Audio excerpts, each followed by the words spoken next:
welcome back to another motivational video or inspirational video, I should say.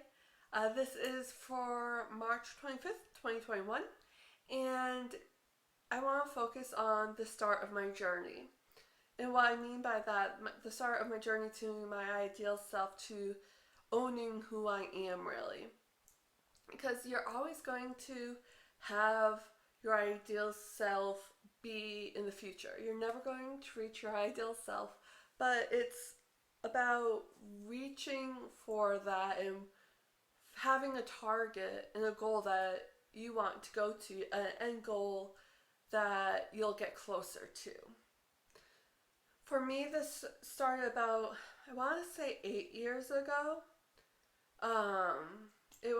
I was living back in Massachusetts at the time, and I had I think at that point it was a house church that I would go to, and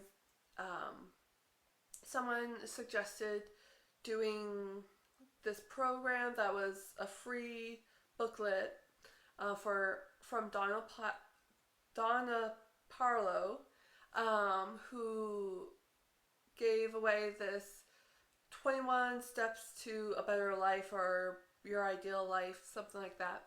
And it just took you from step to step on improving your life. Like, first you have to figure out where you're going, then you have to write things out, sort things out, and like figure out the next steps to achieving that.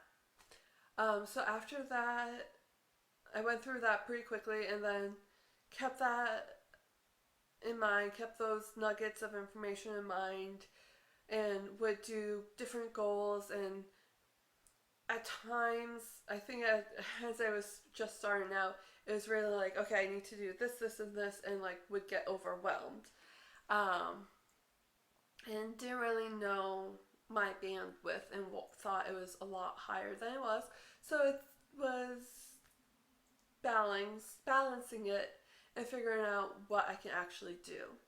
And then a few years later, when I moved back to California, I had a friend suggest this other book that it was a workbook again that went through and about just different goals, and both books had psychology backed with that and just like positive ways to do it. And finally, the last year, so 2020, beginning of 2020, I went through a Mel Robbins program, and that, I feel like that really kicked up into gear, because yes, I've been, for I want to say 8 years, I've been working towards my ideal self, figuring out what that means. But starting last year, I really dove real into what does it mean to be a coach? What does it mean to really understand your ideal self and move towards habits of achieving it, and really push and gather more information. But I started, with doing what I thought I could do or should do, and just building from that. Like, you need a foundation, you need a kicking off point, and for me that was Donna Parlow's book. Alright, thank you guys so much for watching. See you next time, and go love boldly.